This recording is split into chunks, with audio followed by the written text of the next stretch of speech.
Welcome back to another episode of Lighting the Way. I'm your host, Justin Burd.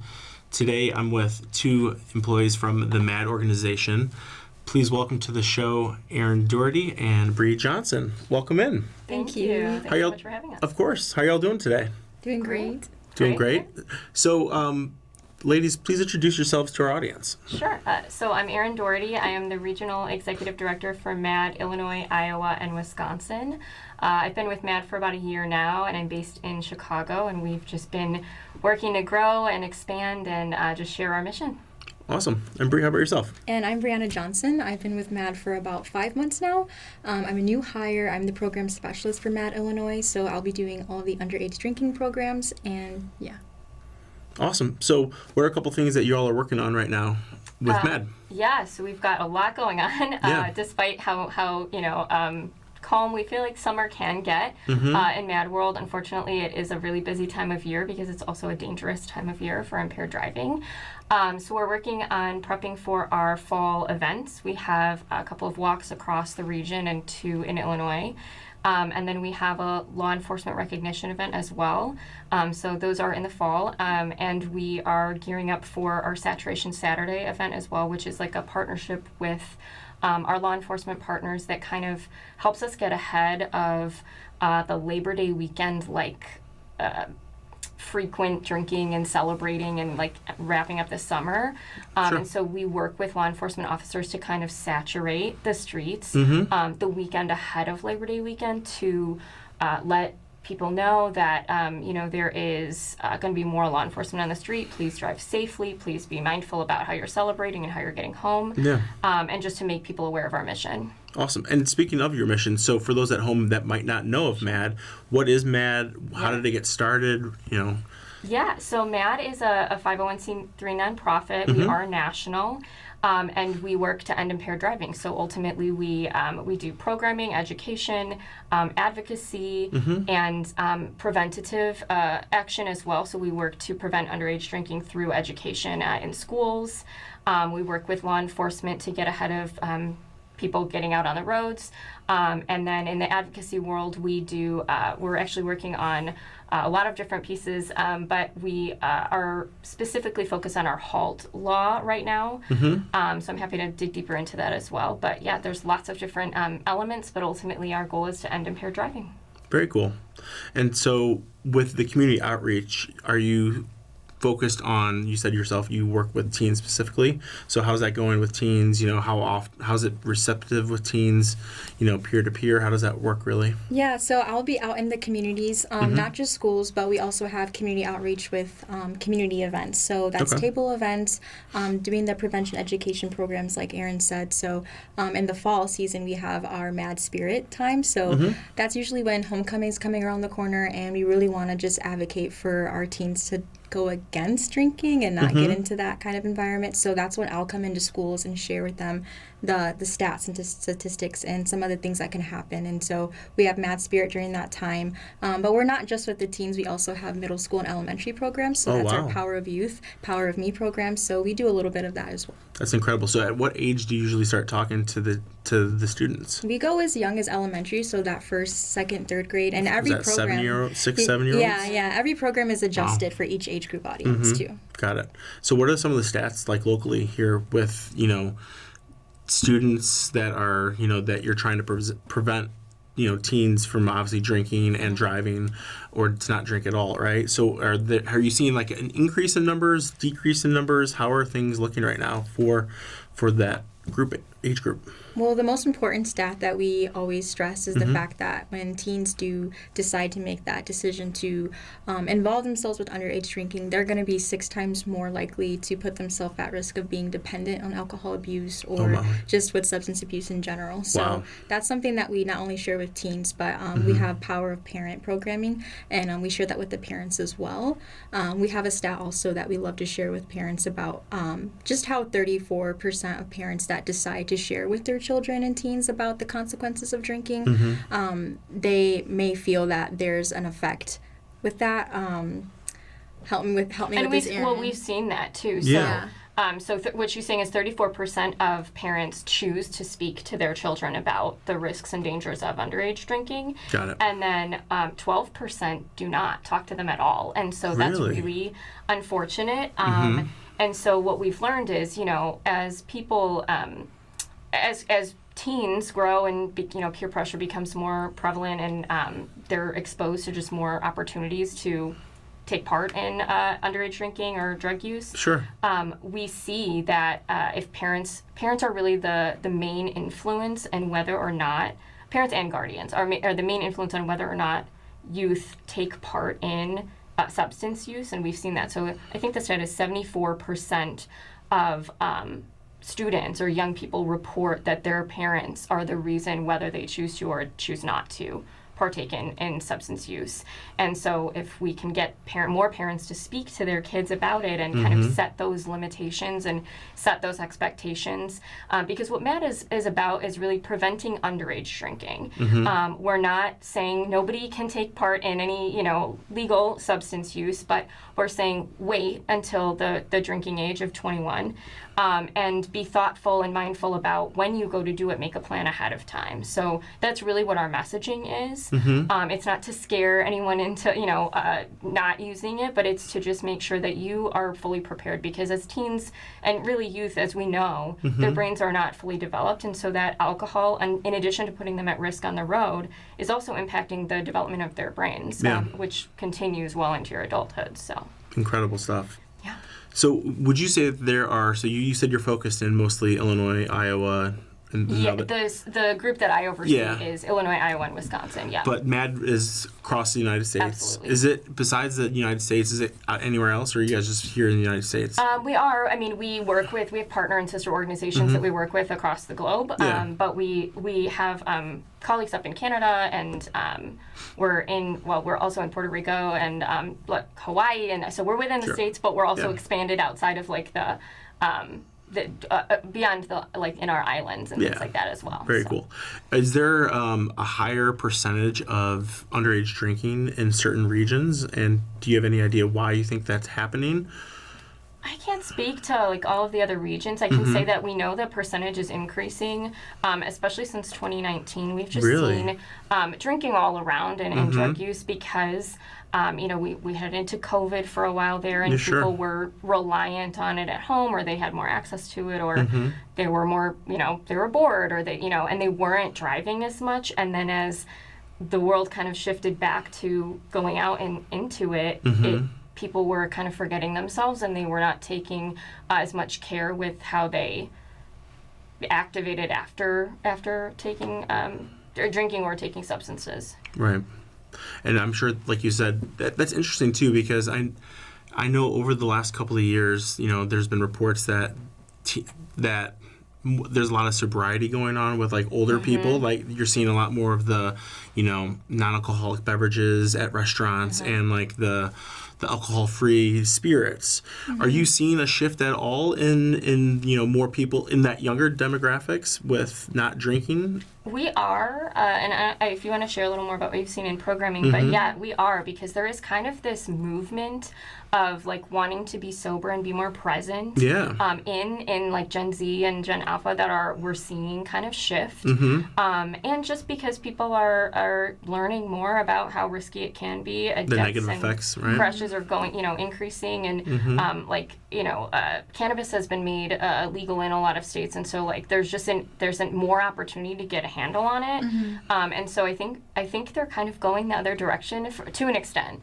And I think it's very helpful, but we're obviously trying to encourage it more, and just certainly before they hit the legal limit. The legal limit. Or the legal age. So do you want to talk a little bit about that? Yeah, so a lot of our prevention programming is not just focused on alcohol alone. We try to pull out some of those stats with cannabis prevention as well. And I know right now we have a walking event in Iowa coming up. And so, like you said, with kind of steering away towards alcohol and being more conscious, we have vendors that are going to be doing like mocktail events. And so just emphasizing that there's other ways to just explore like drinking without having those substances there as well. It's something that's becoming more of a trend as well. Yeah, I thought it was really interesting how it's actually becoming like cool to stay sober. Yes. And like I think there's a lot of benefit.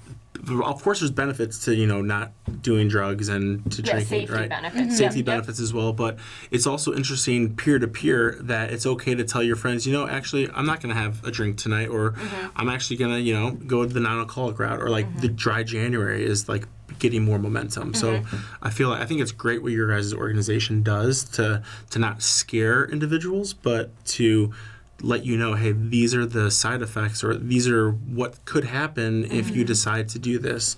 And I think, like you said, talking to the parents is huge, or having the parents talk to their kids is huge. Is there programs that you have focused to parents to give them, the tools to have that conversation? Because I bet maybe some parents might not feel comfortable having that. Like, is there a reason as to why that 12% exists, and maybe certain things to make that number lower that you guys do? Yeah, so we have the Power of Parents education prevention program, and so that's something that we can utilize at those community events that I mentioned. And recently we had a community event where I could talk to another volunteer and talk about doing workshops with their community parents, because in this specific community there is a problem with substance abuse and drinking, and how can we get that message across to parents to share with their children. And so the Power of Parents program is another education prevention program where we not only just have discussions, but we give out pamphlets, and they have guided discussions that they can have with their teens. Oh, that's great. So it's not pressured, it's not super serious, but it's just helpful. Kind of helps break down those walls and like give like the talking points, right? And I'm sure parents appreciate that, because it's sometimes not easy, Yeah. having those tough conversations, but you have a couple talking points, it helps steer that direction. Yeah, especially if you've not encountered that in your upbringing, or if like someone didn't talk to you about it, and so you're not really sure how to broach the subject. Sure. MADD kind of created ways that kind of guide the conversation at whatever pace you need to take it, and whatever age, because it's kind of got to be age appropriate in how you bring up like drugs and alcohol with your child. Sure. So yeah. Very cool.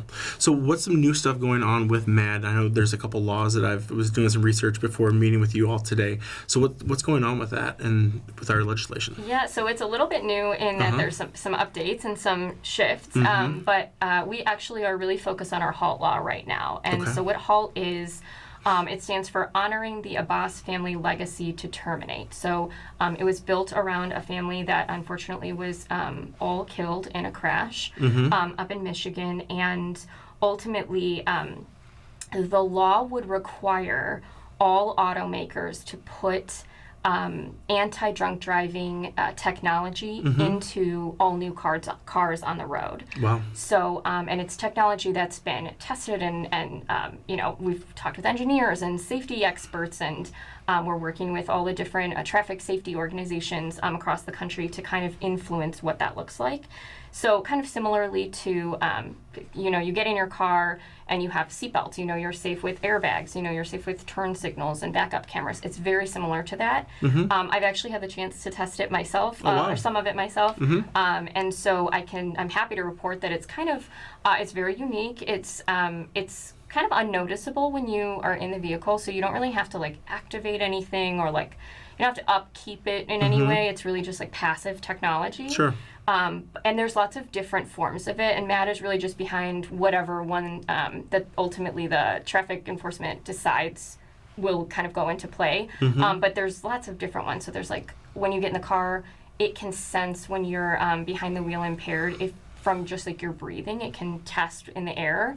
Really? With the person if there's in the alcohol, seat. Yeah. So like a lot of people will have the question then, like, what if I'm trying to get a sober ride home and my friend is sober but I am not in the back seat? Sure. It knows if the driver, it From can the tell location? It's really, really smart technology. Interesting. And it's been proven to save over 10,000 lives per year. And what we know is that about 12,000 lives per year are lost to impaired driving. So this would essentially get us very close to ending this this issue, this 100% preventable crime entirely with this technology. And it's all by choice too, right? It's not to kind of take away from what you were just saying there, but like you're making the choice to drink and to get behind the wheel. No one's forcing you to do that, right? And so I think getting back to that technology, though, I think it's super important to have that available, right? Where it's going to, so it turns on, it's almost like a camera that's facing you? There's lots of different versions, but yeah, so there's like ones that can read like kind of your eye movement, and so it just judges like based on if you're like distracted. It helps with a lot of different things, so distracted driving, impaired driving, if you're sleepy or something behind the wheel, it can just kind of recognize like what state you're in and if you're safe to get on the road. And the nice thing about it that you were just talking about is that it doesn't force you to make that choice. It helps you make that choice. The ultimate goal of it is that it prevents someone who is impaired from ever even making it on the road because they can't start the car, they can't move the car without this technology preventing them if you are impaired. So if you're not and you're getting behind the wheel, you wouldn't notice it. You would have no other, you know. But if you are several drinks in, it's I believe it's kind of targets the like legal drinking limit, so 0.08. It can measure like where you're at on that and determine if it's safe for you to get on the road. And so that prevents not only everyone that's, you know, at risk on the road if you were getting behind the road or behind the wheel impaired, and really like pedestrians. We have one story of a woman who was actually killed in her own home, sleeping on the couch because someone drove through the home impaired. Oh my gosh. So, like, she wasn't even out and about on the road. Right. Everyone was at risk. She was inside her own home. So, and we have stories of people who, same thing is, you know, when people think about vehicles, they think about cars on the road. We also work to prevent impaired driving on the waterways and on the trails. So, driving a boat, still a DUI or a BUI. Driving an ATV, a golf cart, still illegal if you're impaired. And a lot of people forget about that. So this technology would essentially prevent you from ever getting on the road.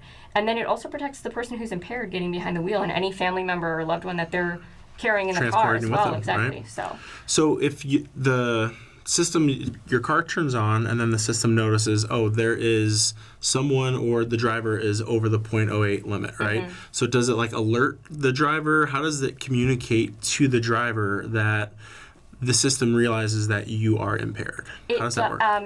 Each of them are different. So I've tested a few things. It ultimately just won't start for you. So like the car won't move, won't go. Got it. So like the car gets turned on, the system gets turned on, it notices something going on, and then it shuts off the option to drive. And ultimately, there's one of the things that we're kind of working on right now is there's a lot of misinformation that's going out around what this is. A lot of people are calling it a kill switch. A lot of people are terrified that it's going to be collecting their data and it's going to be used against them and shared with law enforcement or whatever. It is not. MADD is just wants to put that, just wants to make it very clear that is not the case. What it's doing and what we back is the safe deployment of this technology into new cars that would simply prevent you from getting on that road. It is not aimed at targeting anyone. It is not aimed at punishing anyone. It is simply to keep everybody safe because you're just never making it on the road impaired. Got it. So it's not like the cops are going to get called from the system saying, hey, at this location, you know, this car is located here and there's a chance that someone is over the legal limit. So I think that's important because, you know, with all the AI, you know, advancements right now, you know, that is, you know, something that, you know, people are worried about. So that's interesting. Do you foresee this getting approved down the road? Like, where are we at with it, if you had to guess? So it already passed into law in 2021. Okay. It was supposed to be implemented, I believe, by 2025 or 2026. And when the time came, it has not yet met that goal.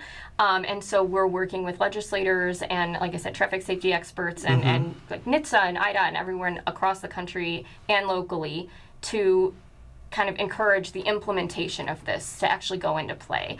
Because there's a lot of, many of the automakers and manufacturers and whatnot, they helped us create this law and helped us create the technology around it. They spoke into it. And so some of them have already implemented it. It's been implemented across Europe, and they've seen a decline in impaired driving crashes and deaths. And so we know that it works. It's proven technology. We just have to get it into play. And then once that rolls out, then all new cars that are being purchased would automatically have it.